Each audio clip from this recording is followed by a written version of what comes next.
This is the TheraPet Dog Calming Diffuser Kit, and I am so looking forward to using this because I have an anxious doggy here who is also a licker.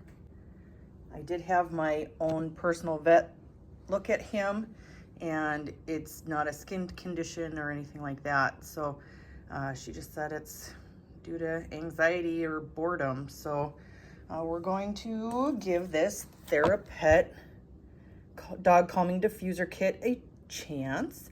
And the brand did send this to me so that I can try it out. There are many, many reasons that this TheraPet Calming Diffuser can help our pets. And so what I'm seeing here is that dog behavior varies, and that to use daily for about 30 days for the best results. This is what it looks like in the box.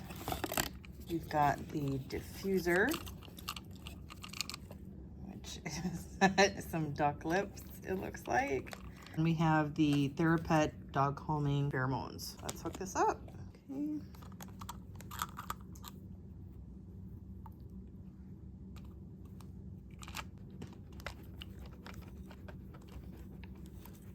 Okay. You smelling it? You smelling it? No, you can't chew it. The directions did say to keep this upright and not to turn it or put it in upside down.